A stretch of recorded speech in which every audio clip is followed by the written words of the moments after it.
So thank you everyone who found the time for this online seminar. It's first time I'm attending this setup, and I see some names I know and some I don't. So nice to meet you all. And yes, and I acknowledge that this is kind of about astrobiology, and I'm not going to talk about astrobiology directly. I'm going to talk about giant planets, but they are also quite important for our understanding of um, you know, planets and planetary systems. So let me show my screen and start. Can you see my screen? I guess you do. Okay. Well, I don't see anyone, so I assume that you would tell me if you don't, right? Yeah, Okay, so we see it. all right, so let me start. So the title of my talk is What Makes a Planet Giant? My name is Ravit. I'm a professor at the University of Zurich at the Department of Astrophysics. Actually, an alternative title for this talk would be Saturn is a failed giant planet. But maybe this is a little bit pushing it too much. So I stayed with what makes a planet giant. And also, before I start, I would like to thank all my students and postdocs and collaborators, because this is work that was built really over the years. Okay. So the big questions in our fields, I guess most of you know them, where we want to understand planet formation. So how do planets form? We want to understand the occurrence rate of planets. We want to identify the composition of exoplanets. We want to know whether there are habitable worlds out there. At the same time, we want to know what the compositions of the solar system planets are. And we want to understand whether our solar system is unique. And these are kind of our guiding big questions. And in my research, I focused a lot on giant planets. And there are actually three reasons why giant planets are important objects to study. So the first one is that they really shape the architectures of planetary systems. They are very massive, so they have large masses, and they are the first planets to form. And because they form early and they are very massive, basically they affect small bodies. They can be responsible for the delivery of volatile materials into the inner part of planetary systems. So they are important because of that. Then at the same time, their composition, because their compositions are dominated by hydrogen helium, which is similar to the composition of the protoplanetary disks to some extent. By revealing their compositions, we can better understand the physical and chemical properties of protoplanetary disks where planetary systems form. And the third reason is that they are actually naturally laboratories for understanding materials at very extreme pressures and temperatures.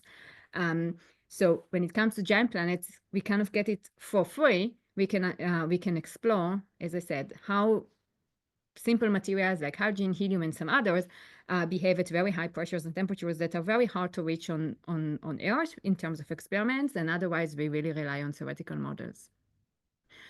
Okay, so these are the three reasons. Yeah, and maybe I should also mention that although we want and we are aiming at finding and characterizing smaller planets and terrestrial planets, at the moment giant planets are still the ideal planets for detection and characterization. And when it comes to giant planet science, there are kind of different aspects of research. So one is linked to the formation. So we want to understand how giant planets form. But then once they form, they have many years to evolve, right? They have giga years of evolution. So we want to understand also how they evolve with time. And this is because this can, affect their internal structure, sometimes even the composition. And then there is the point of internal structure and characterization, where we try to understand what they're made of and how the internal structure looks like. But all these three aspects are actually interconnected, because the formation process determines the long-term evolution, and the long-term evolution determines the current state internal structure. So if we want to link the current state structure with planet formation, we cannot do that without the evolutionary part. And if that was not convincing enough, here you just see the planets in the solar system to scale. And I hope that already convincing that although our planet is close to our heart, our planetary system is dominated by the gas giants in particularly by Jupiter. So you can see them here. So they are important. They are really important planets. They do govern in terms of gravity planetary systems. And then I also want to mention that we have the solar system giant planets. And we can use them to, to kind of build up a theory or an understanding of giant planets. So let's see what the solar system giant planets tell us. Well, we know the giant planets exist at rather large radial distances. In the solar system, it's between 5 and 30 astronomical units. We know that the mass is decreasing with increasing radial distance. And also we know that the metal enrichment is increasing with decreasing mass. So Jupiter is the most metal poor one, then Saturn, and then Uranus and Neptune. So this is what we see from the solar system. But then we have giant exoplanets, and actually they give us kind of different information, and the two groups are very complementary. So giant exoplanets tell us that giant planets can exist at very small radial distances, less than, 0.1 AU, but also at very large radial distances, like hundreds AU. We know we have observed many giant planets, many giant exoplanets, but we know that they are less common than small planets, so intermediate mass planets or terrestrial planets. The occurrence rate is around 5 to 20%, and the exact number depends on the stellar mass and metallicity and other stellar properties. And we also know that giant planets are very diverse in terms of masses and metallicities. So it's quite different, this information, and what we try to do in our research is to combine these two, as I said, very complementary groups to better understand giant planets as a class of astronomical object. Because in the solar system, we have 4 of those, and we can really go there. We can have space missions and have accurate measurements, but we are still limited to 4 planets, while for giant exoplanets, we have many of them.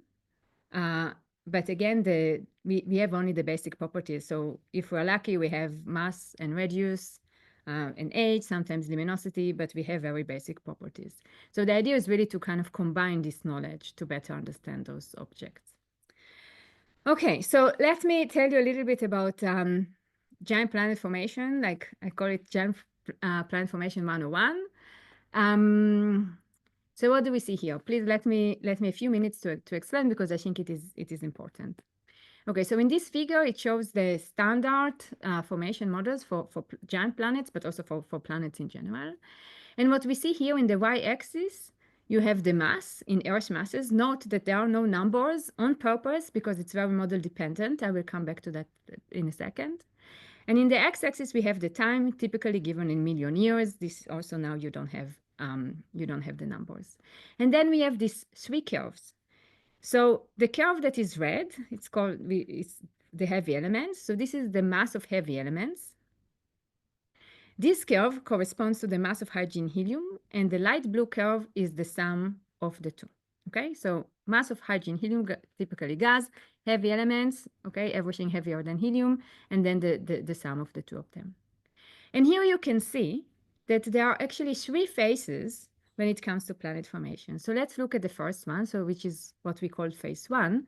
Here you can see quite a sharp increase of the heavy element mass, with a little bit or negligible mass of hydrogen helium.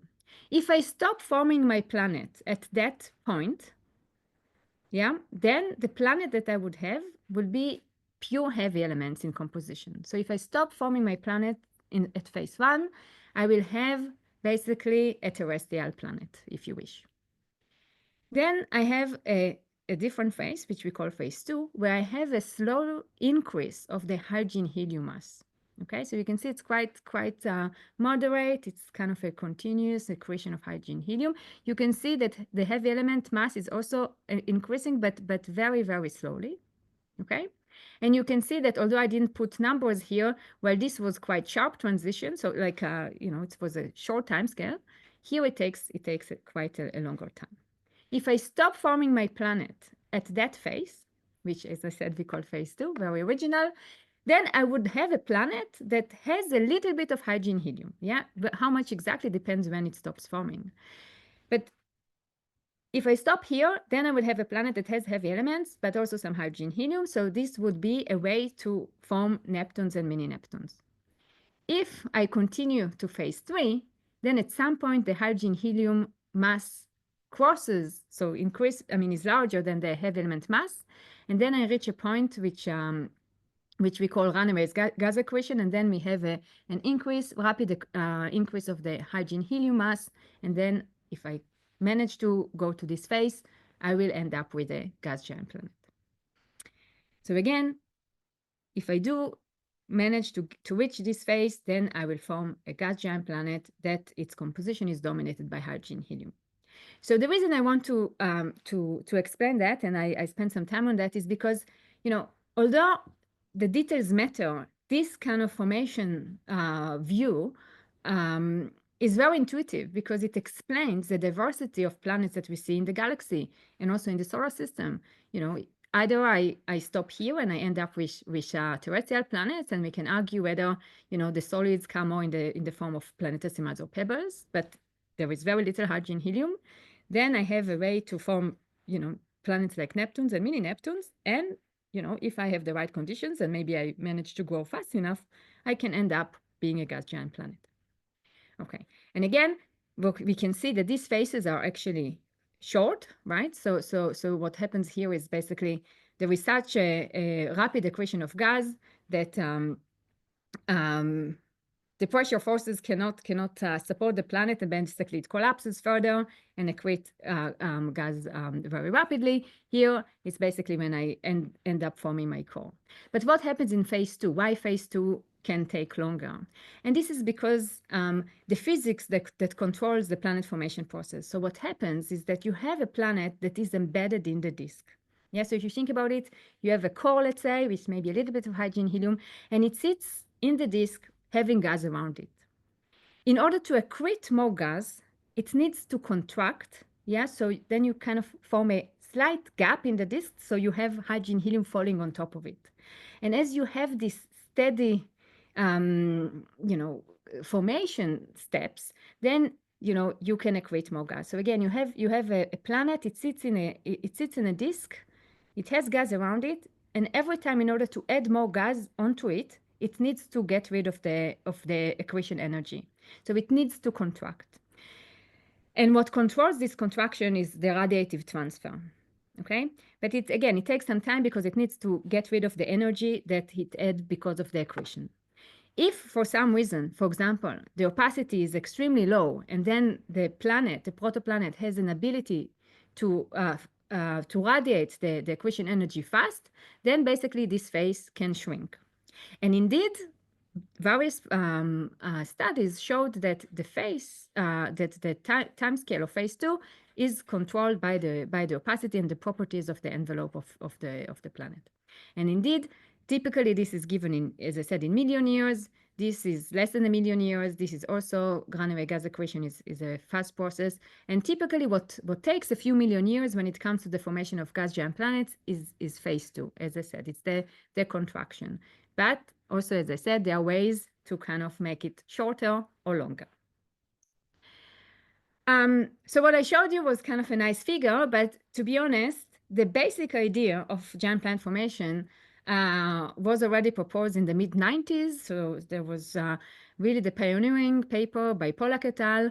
Here they tried to explain the formation of the solar system planets. And again, you can see this figure. It's very similar. Here we have the mass in Earth masses as a function of time in million years. Here you actually have numbers because this is for a specific model. So this is for Jupiter.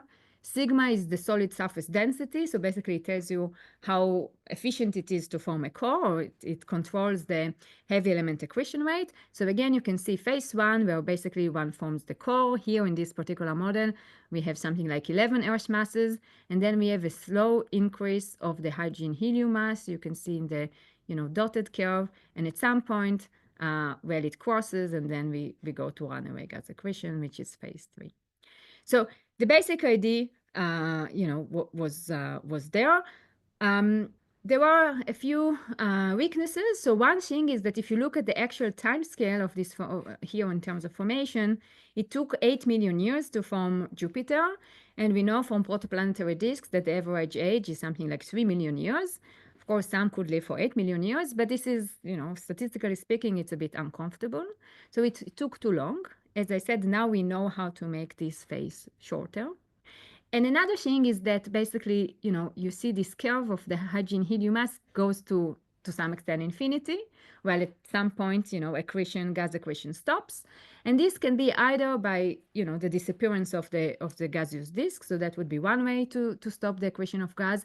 And the other one, which we think is the case, is by gap opening in the disk. So then basically, while we have the increase, at some point it will flatten, and then you would reach the final mass of your planet. And in these models that, as I said, started already quite some time ago, there was this assumption that here you see the heavy element mass, mz, goes to the core. So that was the same. So the heavy element mass and the core mass were essentially the same in these models. However, in reality, once the core reaches a few Earth masses, most of the accreted heavy elements remain in the envelope. And actually, the authors of this paper, even in '96, they knew that this assumption is to some extent wrong, but it's much easier numerically to calculate the formation if you assume that all the heavy elements go to the center. But as I said, this is wrong, and now we have better models, and we can actually follow where the heavy elements go within the planet. And what we see is that there is a kind of gradual distribution of heavy elements, which means that there is no way to really distinguish a core from the envelope when it comes to giant planet. So here, for example, it's just one model where you have the heavy element mass fraction as a function of normalized mass. This is for formation model for Jupiter. And you can see that there is at the very center, it's basically pure heavy elements. But as you go further out, you have a decrease. And at some point, it's actually pretty low. And that means that the core is not distinct from the envelope in giant planet's interior. It also means that the core region can have hydrogen helium. And it also means that the deep interior can have composition gradients. Now we can ask what is happening here where we have most of the mass of the planets. Well, this value, what is the metallicity of the outer envelope or most of the planetary mass? Well, this would depend on the heavy element accretion rate during runaway, gas accretion, and also post-formation. So for example, if I have planet migration and I manage to accrete many planetesimals, or maybe I manage to accrete other planetary objects, then of course I can increase the metallicity. So here we have a big question mark, and we also try to understand it with dynamical simulations. So of course, we can ask ourselves, well, what is the heavy element distribution in giant protoplanets? And what we found is that actually the primordial internal structure of giant planets depend on their growth history. In particular, the ratio between the heavy element accretion rate and the gas accretion rate. And again, this means that cores of giant planets are fuzzy. And as I said, it means that they are not distinct. They have hydrogen, helium, and so on. And this is important because this can actually affect the long-term evolution of planets. Once you have composition gradients, you can suppress convective mixing and therefore the cooling of the planet. And this is why it is very important for us and also is very relevant for the characterization of exoplanets. So here I'm just showing you a figure. This is again Z of M, so the heavy element mass fraction is the function of time here. For two different models, this is also for forming Jupiter.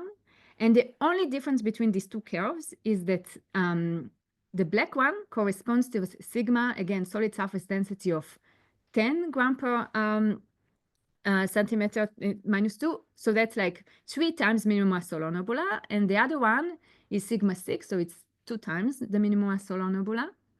And basically, you can see that the growth is quite different, right? And you can also see that the heavy element mass distribution is also quite different. And everything else was the same in these models, really. We kept everything the same.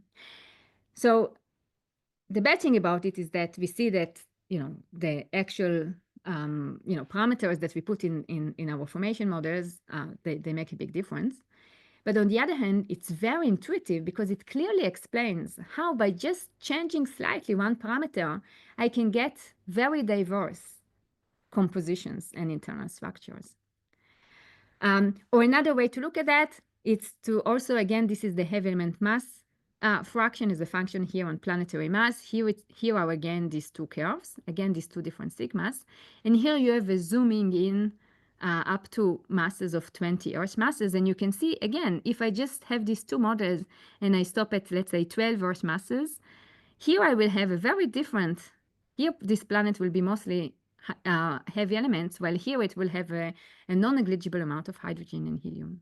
And actually we could find that the way that the heavy elements are distributed within the planets can be approximated, as I said, by the accretion rate. So basically mz dot, so the heavy element accretion rate divided by the sum of the hydrogen helium accretion rate plus the heavy element accretion rate.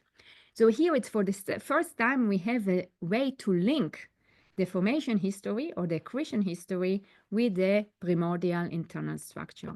And as I said, what I really like about this result is that it really clearly explains the diversity of exoplanets, in particular in the intermediate mass phase. Because here, if you go to higher masses, you're dominated by hydrogen helium, but here a slightly different formation conditions would lead to very different compositions. And again, it's first time that we can really see that there is a link between the heavy element profile within planets and their formation history. So then, we came up with this approximation, and then we actually checked it. So here you can see results from a study where we compare it. So here we have growth, assuming that the heavy elements are represented by planetesimal. So this is planetesimal accretion, this is pebble accretion. And the orange curve uses the approximation, while the black curve are the actual numerical results. And you can see this is you can see that actually the agreement is pretty good. Of course, you can see that in the planetesimal case, you have these jumps in the black line, and this is because of planetesimal fragmentation. In the case of pebble accretion, things behave a bit better because it's more it's smoother, and again they just evaporize, but they don't have fragmentation. But again, more or less, this approximation is good. Of course, the caveat is that this is assuming that you don't have convective mixing. That can completely change the way that the heavy elements are distributed within the planet. Okay, let me now jump a little bit into modeling giant planets interior. So when it comes to the solar system, the way we do that is the following. So we have measurements. So for example, the mass, the radius, the one bar temperature, and so on of the planet. And we also have the measured gravitational moment, so the J's, yeah? So this gives constraints for the density profile within the planet. And then what we do is we use the equation of state. So we need to assume what are the materials that exist inside the planet. Then we need to, again, use their equation of state to know how they behave at different pressures and temperatures. Then we solve the structure equations. So these are very standards: mass conservation, hydrostatic equilibrium, thermodynamic. And when we make this model, then we can infer the gravitational moments, the J's, then we compare them to the measured gravitational ones. If they fit, then we say, okay, we have a valid model. If not, we change the composition, we change the distribution, and we reiterate it. Yeah. And at some point, if we have a valid model, that we have the J's from the model are consistent with the measured one, we can say that we have a model that can predict the mass and distribution of hydrogen, helium, and heavy elements within the planet. So this is kind of how it works. Of course, this is a degenerate problem because there is not one model that would fit all this data. There are many models that would do that. So when it comes to modeling the interiors of Jupiter and Saturn, of course, since we use the observations, the more accurate the measurements are, the less freedom we have in our models, and the smaller the parameter space of solutions is. When it comes to modeling the deep interior of Jupiter, it's actually not very easy because it's very massive, right? It's 318 times the mass of Earth. So in the deep interior, we have very high pressures and temperatures. So the equation of state of hydrogen and helium is quite difficult to calculate. We have molecules, atoms, ions, they all coexist and interact. We are talking about a very large parameter space, right? Because Jupiter is cold. We have like 1 bar temperature of 165, and then in the deep interior, we can have more than 20,000, maybe even 50,000 Kelvin. So we have a huge range, and again, we need to account for all these interactions. When it comes to the hydrogen equation of state, we have the transition from molecular to metallic hydrogen, and then we also have we have to take into account how a mixture of hydrogen and helium behaves, and actually there is a phase separation there. So basically helium separates from hydrogen, which we call helium rain. So this is another complication. And then of course we have the heavy elements that you know, they also matter. So actually it matters if I represent the heavy elements by metals versus rocks versus water. And yeah, sorry, someone here made a small drawing, so if you can delete it, that will be great. Okay, so when it comes to Jupiter and Saturn, as I said, we had recent missions. So we had very good measurements of the gravity field, and that tells us that, okay, now let's try to see what their internal structure look like. And there was a lot of work in this direction in the last few years. And the bottom line is that none of the traditional models of the giant planets that we had, you know, for Jupiter and Saturn, managed to fit the data, because the models were quite simple in the sense that they assumed kind of, you know, different distinguished layers, like a differentiated structure, if you wish, and an adiabatic temperature profile. And these models fail to reproduce the measurements. So now we know that both in order to fit the gravity data of both Jupiter and Saturn, we need a more complex internal structure. This is, for example, a result from Mankiewicz and Fuller from 2021. Here you can see the heavy element mass fraction, again, Z as a function of radius. Of course, there is more than one curve, but you can see that there is a composition gradient here. Yeah? So Z is changing with depth.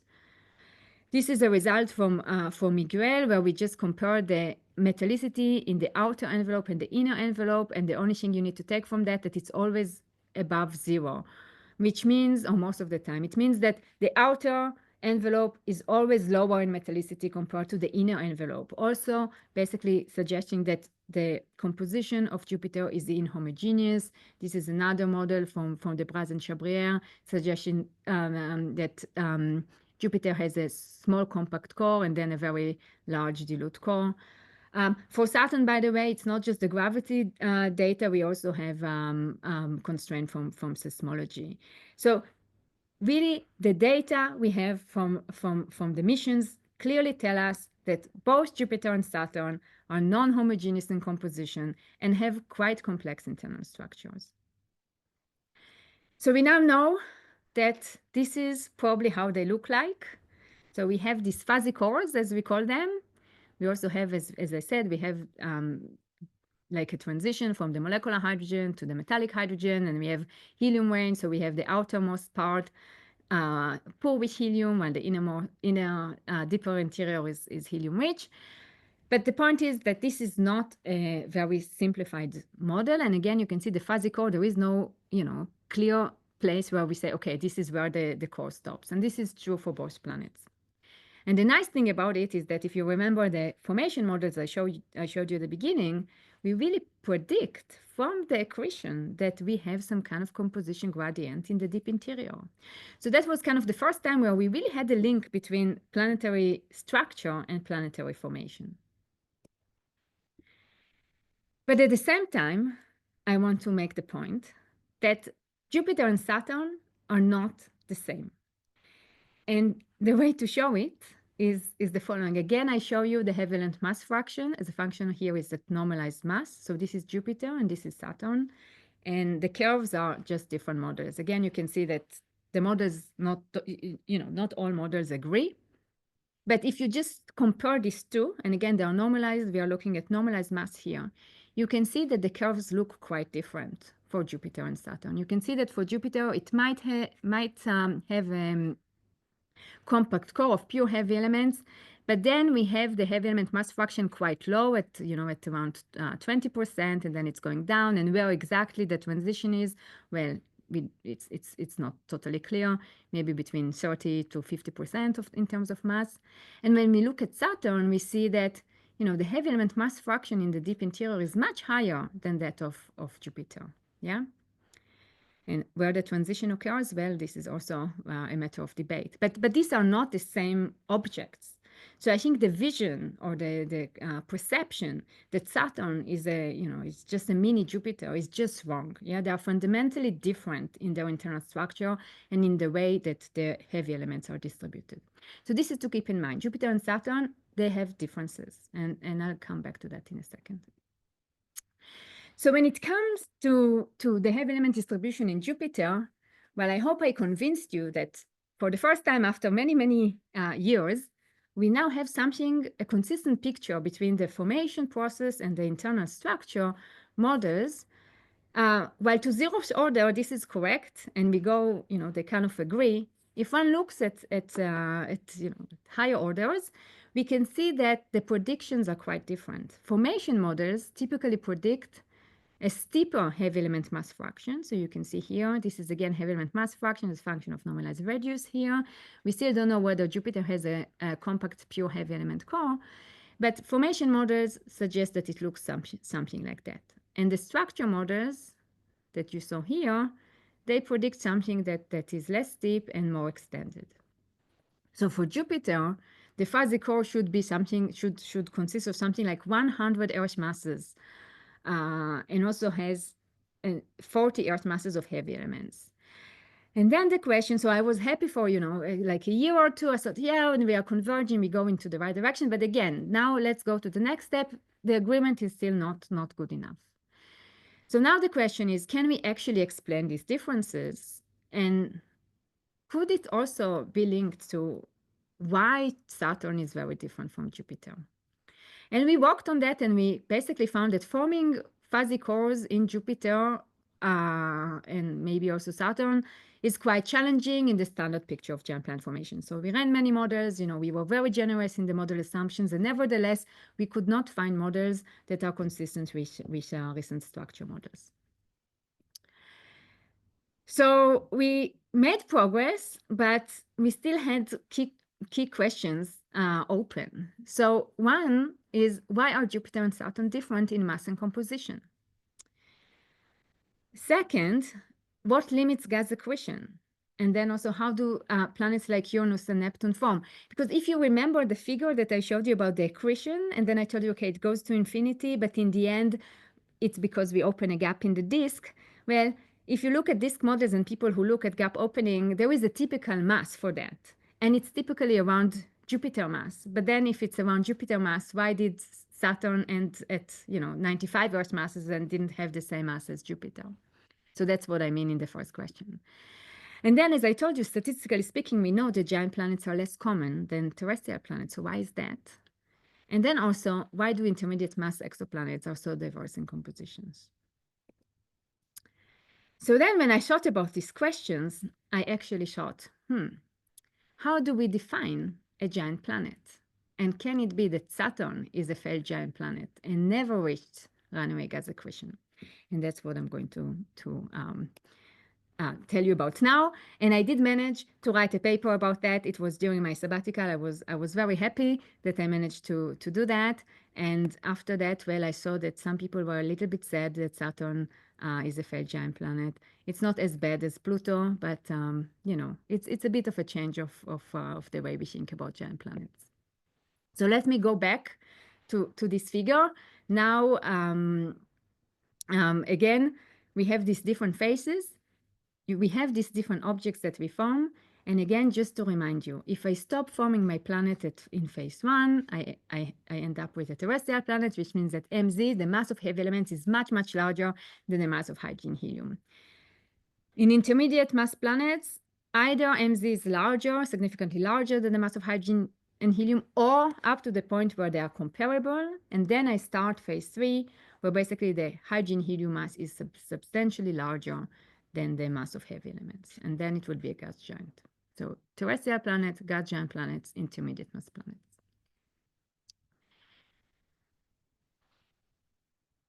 And as I said, if Saturn is a gas giant planet, we can ask what stopped it from growing? Because again, gap opening is at 1 Jupiter mass approximately. Or we can say, okay, then the gas disappeared exactly at that. So that was the end of the protoplanetary disk or the solar nebula. But this is a little bit inconvenient, right? It's like then you have this fine tuning issue. So could there be another solution? So there were various studies that that looked at Jupiter's growth history, and that has nothing to do with Saturn, by the way, arguing that the core of Jupiter was formed by pebble accretion, and then you have quite a fast formation of the core, but then there was an intermediate stage that took a few million years, where basically there were planetesimals accreted onto the planet. If you have planetesimals accreted onto the planet, and these are small planetesimals, then the accretion rate is high, and that means that the cooling during phase 2 that I explained to you, is delayed, because you always provide more and more, material and energy onto the planet. So it means that it delays a little bit the onset of runaway gas accretion. Okay, so the idea would be that the core formed by pebbles, then there was an intermediate stage of planetesimal accretion, and finally runaway gas accretion. And that was actually, this model was proposed to explain the different properties of meteorites that come from different regions in the solar system.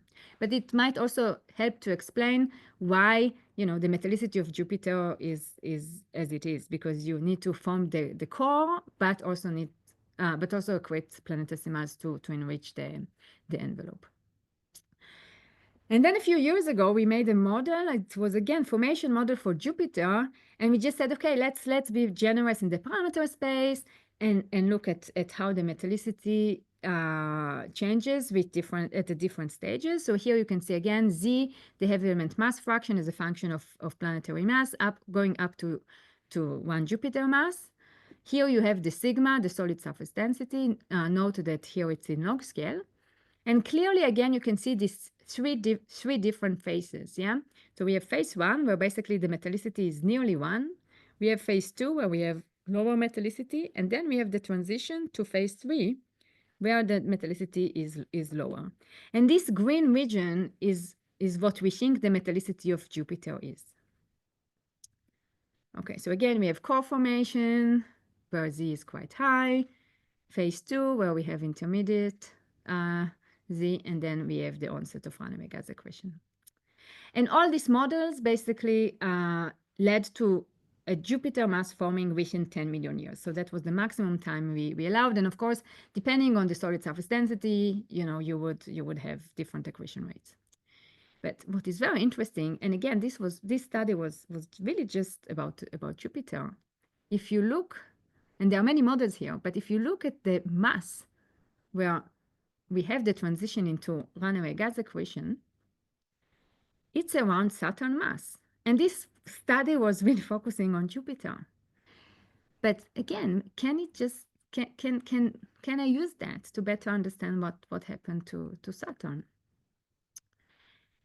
So can it actually be that indeed the transition to runaway gas accretion, or to form a gas giant planet, occurs at around Saturn mass? So this is basically the same concept. Again, you have heavy element mass fraction as a function of planetary mass. Can it be that instead of the very traditional models where runaway gas accretion occurs at around 30 Earth masses, and then the planets become gas giants, can it be that it is around 100 Earth masses? So this is the same, physics in terms of the model, but you have slightly different, the phases are defined slightly differently. First, we have the core formation, where we have high heavy element accretion rate, negligible accretion of hydrogen helium, maybe via pebble accretion, maybe pebbles and planetesimals. But then we have an extended phase 2 that takes quite a while. So I need quite a high accretion rate of, 10 to the minus 5 Earth masses per year, where I accrete enough heavy elements at a rate that is high enough to, as I said, to prevent the cooling of the protoplanet, which delays the onset of runaway gas accretion. And only when the planet is reaching a mass of around 100 Earth masses, then runaway gas accretion occurs. Okay? So interestingly, then it means that phase 2 will last up to about 100 Earth masses. And another thing that I didn't say, but is also an important point to acknowledge, is that it also means that this phase of phase 2 can really take a few million years. So here it is the same idea, just showing it in a slightly different way. Here we have the planetary mass as a function of time. You don't have numbers here, again, because it's model dependent. But the point is that at early times, but in less than 1 million years, probably it's mostly heavy elements. But then we have a phase 2 where we also steadily accrete hydrogen helium gas. And the transition to runaway gas accretion occurs at around Saturn mass. So this intermediate phase here would actually take a few million years, while this phase of runaway gas accretion and the core formation will take less than 1 million years. And you can see here, I just put for you for convenience, you can see some of the planets in the solar system. So here is where Saturn is. Here we have Uranus, Neptune, and Jupiter is here. So actually, it's very intuitive and it makes sense. So the question is, can this scenario explain all the 4 giant planets in the solar system? Yes, I think so. And it means that Saturn is really at the boundary and never reached this point of runaway gas accretion. So it is a failed gas giant.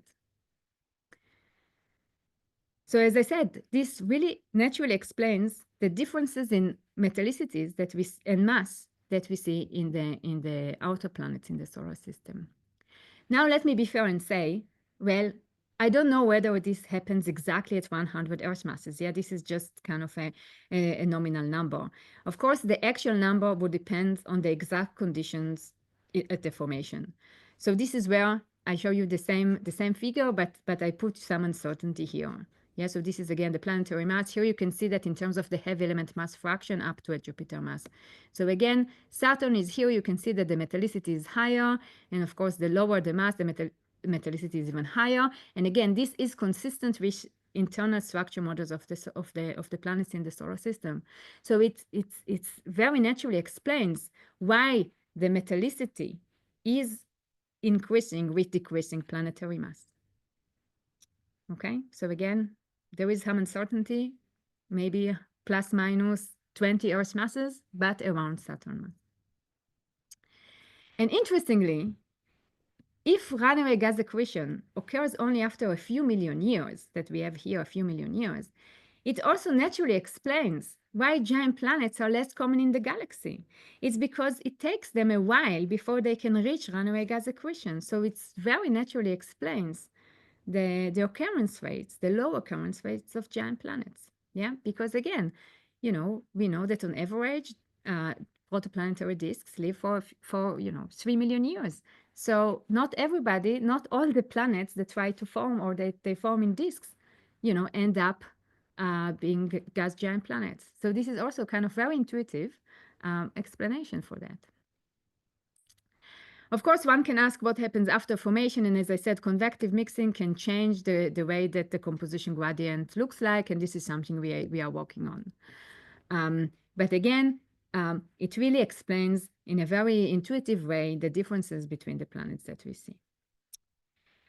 So I hope I convinced you that for Jupiter and Saturn and also Uranus and Neptune, this model really fits well. And of course, we don't know the exact details. People are welcome to come and study it in further detail. But to zeroth order, it fits and it is very intuitive. But what about giant exoplanets, right? Can we take, as I said, this completely complementary, group of planets and see what they tell us? So here I show you the reduced mass or the mass reduced relation of exoplanets. And I show different colors because the ones that are in gray, they have they are highly irradiated. So then it's harder to model them. The ones that are in purple, they are the ones that are colder, and also we have very accurate measurements of both the mass and the radius. And what you can see is that, again, here you can see the radius in Earth radii is a function of mass. And you can see that the way that the mass-radius relation behaves, really there is some kind of a transition in the mass-radius relation around Saturn mass.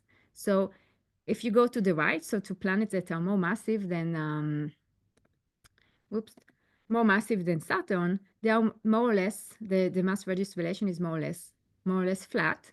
And this corresponds to planets that are dominated by hydrogen helium in composition. And if you go to the left, you can see that at a given mass, you have very different radii, which means that you have very diverse composition.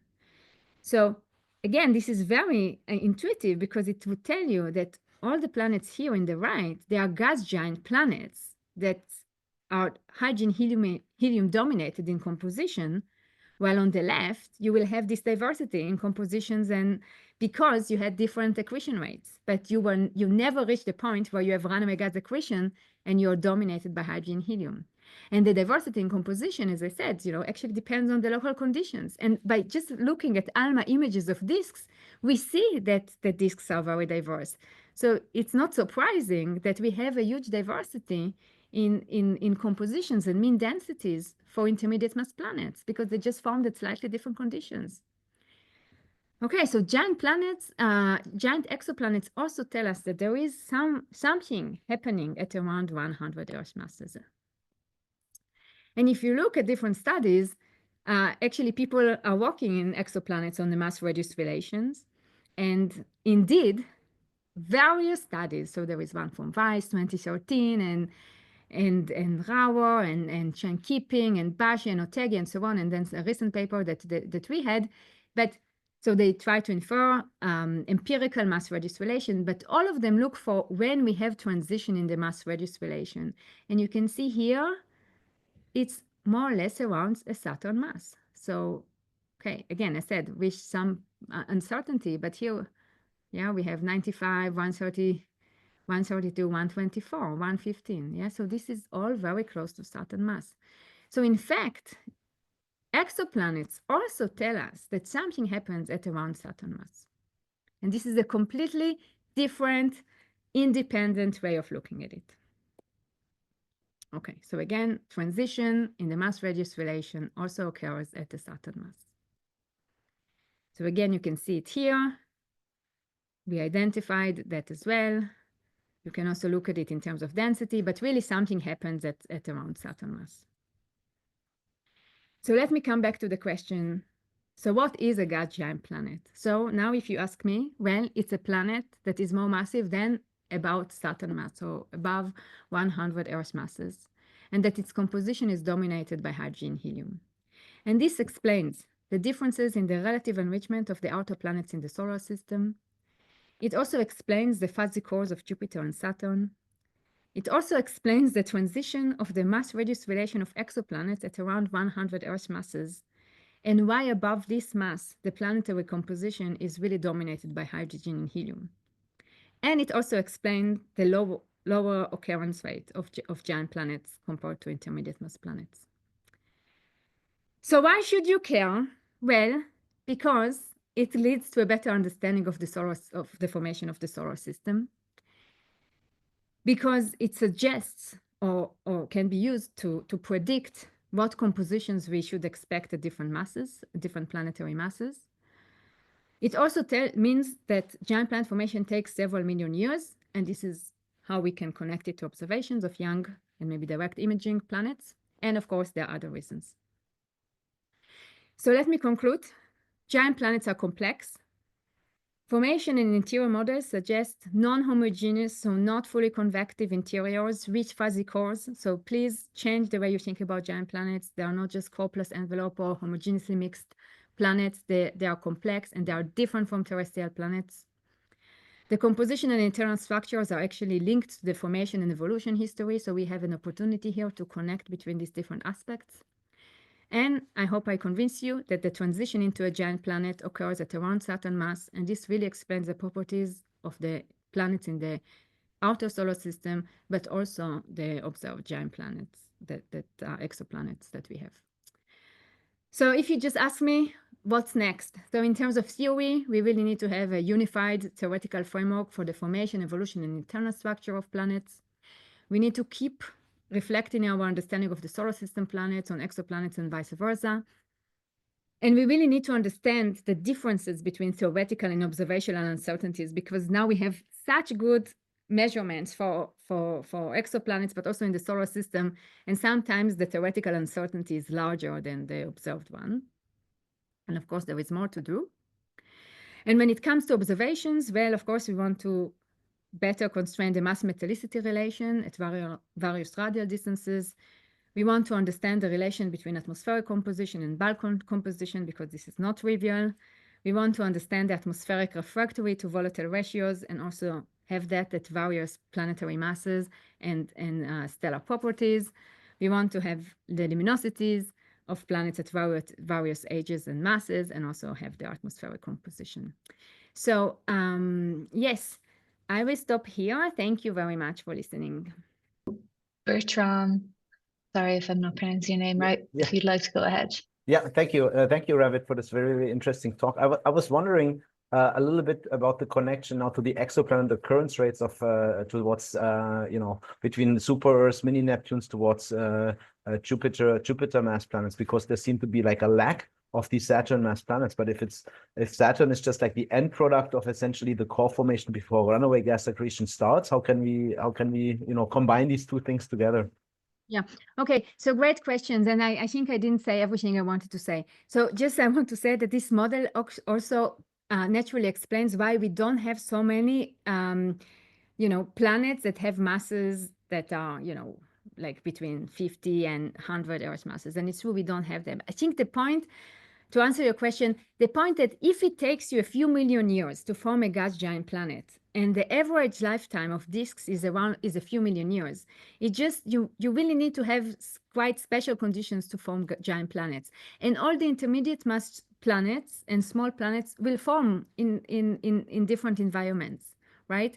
So again, there is a caveat, because it depends on the actual conditions. Of course, it will also depend on the stellar masses. But really the point is that giant planets take much longer to grow than we thought before. So that would naturally explain the low occurrence rate. So that's kind of the idea. I hope it answered your question. Thank you. Thank you. So Morby, if you would like to go next. Thank you, Ravit. This was very interesting and also very new, so I learned a lot. So I have actually two questions. And so the first is that you hinted that this transition from phase 2 to phase 3 occurring at 100 Earth masses about, it's sort of universal, and indeed the data from extrasolar planet hinted that. But your explanation that is based on the planetesimal bombardment rate would make me think that depending on which system you are in, with more planetesimal, less planetesimals, other planets forming and scattering stuff around or not, you get a very diverse situation. And it's not like that. So how do you interpret this universality at 100 Earth masses? Yeah. So it's not that universal in the sense that, what you say is correct. You slightly change, you're forming in a different place. You would have different accretion rates, and things will be shifted around. And we do see that. It's not that it's a perfect fit. And also when you look at the transition between the, of the mass registration, some have it at 95 and some have it at, 135. Yeah. So, and I think this is the noise of the uniqueness of a given system. But I think, again, you have some uncertainty, but the point is that it's really quite more massive to reach runaway gas accretion, which is consistent with the right, with the right side of the figure. And all the left, where it's all over the place, it's more or less, it's more. Planetesimal disks in general produce a lot of planetesimals to have this accretion rate of 10 to minus 5 Earth masses per year, more or less. So planetesimals are very abundant. So that's okay. Yeah, they're very abundant. Yeah. So okay. So again, this is a good question, and one has to take it to the second level. As I said, this is very zero order idea, but also, of course, it depends where you form, when you form, and so on. And that, as you said, that will lead to further diversity. Okay. And let's wait for the data to see what happens. I think it's still an open question. Second one, but I can go back to the queue as the moderator prefers. Should I wait the other people asking questions, or should I ask my second question? Well, let me ask my second question. Yeah, go for it. If I understand well, so the Z in your giant planet is always carried in form of solids. Pebble first, planetesimals later, okay? But in Jupiter, so Jupiter is enriched also in nitrogen, in xenon, and the isotopic properties of these elements are solar. Whereas all planetesimals we know of, asteroids or comets and so on, have a non-solar, heavily non-solar nitrogen composition. And for comets, from what we know from 67P, also xenon isotope composition. So how do you explain that? So this is a good point, and I know that you and others are thinking about it, and we do too. So I think, again, this is another direction to explore. But when it comes to Jupiter, I think really what we see in the atmosphere, could be linked to late accretion. And I don't think it represents the bulk. So I think we really have to keep that in mind. And I think it's also very important to keep this lesson when we look at exoplanets' atmospheres. What we see at the very low pressure range does not mean that this is the same everywhere. So what you see could just be a late pollution of some comets and asteroids that led to something that you measure and you think now that represents the entire Jupiter, and might not be the case. Again, this is what I looked at was just formation. Planets would accrete later. There could be mixing. There could be other processes that would affect the, like you said, the exact, ratios between different elements, including isotopes.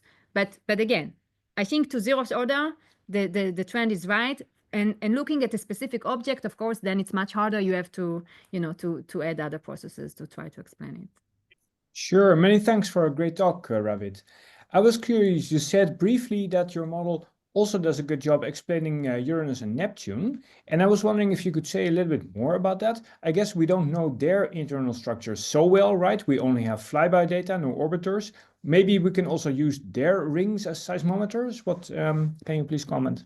Yeah, so okay, so at the moment the rings on Myrs and Neptune are not sufficient for seismology to use to further constrain the internal structure. Of course, we are thinking about a Uranus orbiter probe to get further information. But when I said that this model is consistent with them, I meant that it is consistent because if you looked at their mass range, they are low in mass and their composition is dominated by hydrogen and helium. And for years, people had to explain, why, Uranus and Neptune have something like 2 Earth masses of hydrogen helium, which is much more than what you get in phase 1. Yeah. So it's like what you get in phase 2.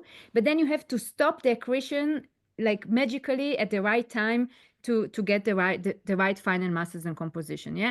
And we do have the J2 and J4 for both planets, and we can estimate the hydrogen helium mass fraction. And this is, yeah, as I said, in terms of total mass, it's 2 to 3 Earth masses.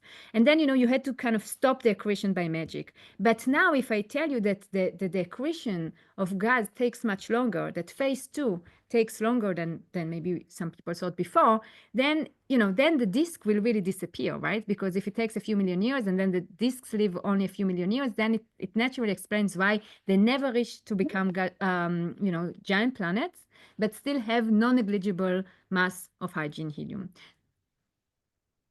But we definitely want more data on both Uranus and Neptune, so we are working on that as well. Yeah. Thank you, Ravit. Really, really interesting results. So I wanted to mention, you very rightly pointed out that to form a giant planet, you really need special conditions. And I wouldn't worry that much about the disk lifetimes, and I'll tell you why. Because the kind of study that you referred to in your plots and in general, those studies really are built on the statistics of nearby star-forming regions where the average stellar mass is much lower than the solar mass. And if you look at the incidence at the frequency of giant planets, their rates, they really plummet when you go to those low stellar masses. So a typical disk around such stars will never form a giant planet. You need to look at special disks, and we can talk offline about which disks these are, but really don't worry too much about those studies. Yeah. Okay, yeah, that's good to know. Again, to some extent, if they live longer, it actually goes in the right direction because I need to explain why we don't have so many giant planets. So if this even, if they live longer, well, then it means that the accretion, has, or the formation timescale should really be longer. But yes, we can discuss it maybe offline. Now, thank you, everyone. Thank you for the questions also. Bye. Ciao.